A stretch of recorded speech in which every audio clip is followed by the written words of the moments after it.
kalian para malaikat yang mewakili jawab salam itu, para binatang, tumbuh-tumbuhan kan kita nggak ngedengar. Cuma setelah itu mereka yang mewakili jawab salam kita melaknat, ngutuk, nyumpain kepada orang yang ngajadok sebanyak 70 kali sumpah. Kali lagi bismillah. Assalamualaikum warahmatullahi wabarakatuh. Waalaikumsalam warahmatullahi taala wabarakatuh. Daun salam buah markisa. Jawab salamnya kepaksa. 2 tahun takut disumpahin. Alhamdulillahi wa kafa wassalatu wassalamu ala sayyidil mustafa wa ala alihi wa sahbihi ahli sidqi wal wafa amma ba'du. Sama-sama kita hormati aparatur pemerintah, Bapak Kepala Desa. Maaf, Ibu, mana Ibu? Oh, saya baru tahu kepala perempuan. Ibu Kepala Desa Karangrahayu beserta seluruh jajaran matan Allah bitul hayatihi. Mudah-mudahan Allah berikan kesehatan, panjang umur, memberikan kekuatan untuk melaksanakan amanahnya dalam rangka mengarahkan dan membimbing masyarakatnya ke arah yang lebih diridhoi oleh Allah Subhanahu wa taala. Juga berikut unsur terpindah Bapak Babinsa Tobi Masol yang saya hormati, juga para tokoh agama, tokoh masyarakat, tokoh politisi, tokoh pemerintahan, wabil khusus Bapak Wanda Suhada selaku kandidat Bupati Kabupaten Bekasi. Mudah-mudahan Allah ridho, Allah meridhoinya dan segala yang dicita-citakannya tercapai. Kuncinya asal Allah ridho, yes. Beserta seluruh rombongan. Yang saya muliakan, guru-guru kita bersama, para kiai, para alim ulama, para masyayikh, asatid wal asatidah, al-alim al-alamah, wabil khusus guru kita Bapak Kiai Haji Atin Hayatin Qauli beserta keluarga, Bapak Al-Haj atau Haji Ustadz Suhayat, memang Hayat ya, teman udah lama misalnya. Juga para asatid wal asatidah yang tidak saya sebutkan satu persatu, sebab saya sadar malam ini kita kedatangan puluhan bahkan ratusan ustadz dan ustadzah. Jadi kalau saya sebutin satu waktu nih, sampai jam 12 orang kelar, jam tengah 1 beres, nah terus mau ngomong apa ilok nggak bisa dong cengak terima amplopnya.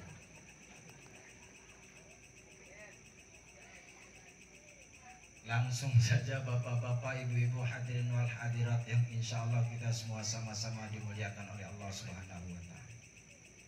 Disyukur kehadirat Allah, salawat serta salam semoga tercurah kepada baginda Rasulullah, yang mana pada malam hari ini kita masih diberikan kesempatan untuk berkumpul bermuajah amprok jongok petepung riung dalam rangka menghadiri acara tasyakuran peringatan hari lahirnya junjungan alam Nabi besar Muhammad Sallallahu Alaihi Wasallam. Bapak, Ibu yang saya cintai, terutama ibu-ibu korban PHP. Tadi dia ribut tuh, iya benar kalau PHP, makanya setuju banget kalau bisa. Soalnya ini Pak, ini korban PHP mulu nih, dijanji-janjiin mulu sama lakinya, gue tahu. Sama lakinya. Bapak Ibu yang berbahagia, kalau kita lihat tema ini tentang kehidupan, apa ini 2 pilihan.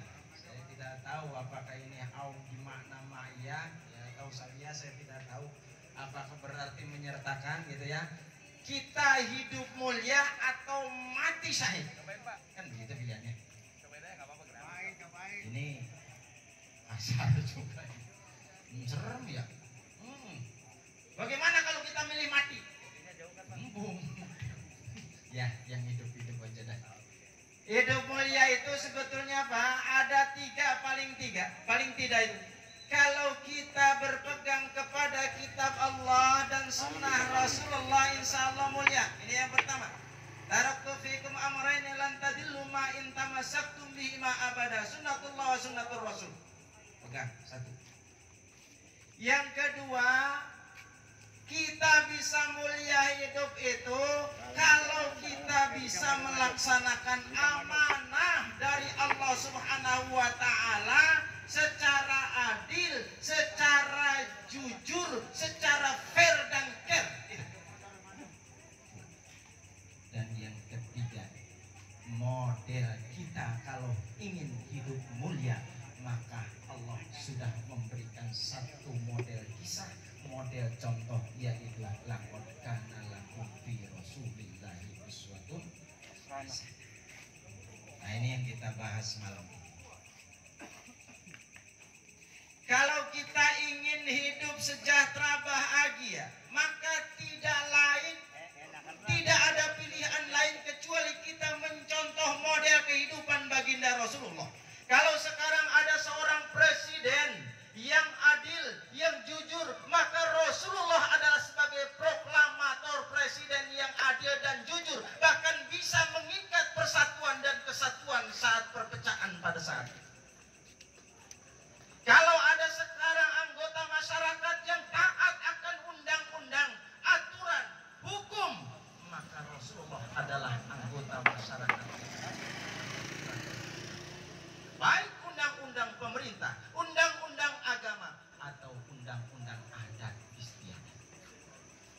Kalau sekarang ada kepala rumah tangga yang bisa menciptakan keluarga yang mawaddah, sakinah, mawaddah, warahmah, maka Rasulullah orangnya yang berhasil menciptakan rumah tangganya yang sakinah, mawaddah, warahmah, bahkan terletup dalam hadisnya, baiti jannati, rumahku adalah surgaku. Maka Rasulullah tipe figur yang multi talenta.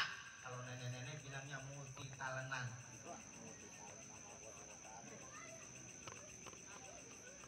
Mari kita lihat. Ini hadisnya ada di Asy-Syamailu Al-Muhammadiyah, karangan Imam At-Tirmidzi. Riwayatnya banyak ya, dari Sufyan bin Iyad, dari Juma'i, dari pemuda Bani Tanim, dari Urwah, dari Abu Halah, dari Hasan dan Husain dari Ali radhiyallahu anhu. Bagaimana beliau mengkisahkan akhlak baginda Rasulullah di dalam keluarga, di dalam rumah tangga. Beliau sebagai pimpinan rumah tangga adalah seorang kepala rumah tangga, seorang laki, seorang suami yang sangat sayang terhadap istrinya. Sebagai satu bukti, ketika beliau ditinggal mati oleh Siti Khadijah, istrinya, beliau nangis sampai berbulan-bulan kalau keingetan. Bahkan tercatat dipiralkan dalam sejarah, ini disebut dengan Amul Huzni, tahun kesedihan. Kenapa? Beliau ditinggal mati oleh istrinya. Ada orang lanang sini yang ditinggal mati sama bininya, nangis berbulan-bulan.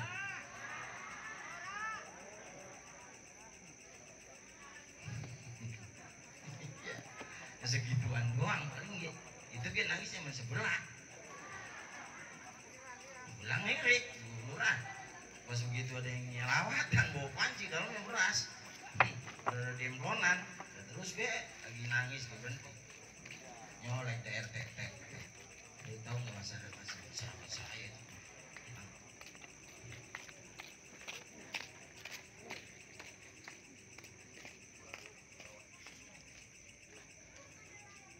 Lanjut Bu.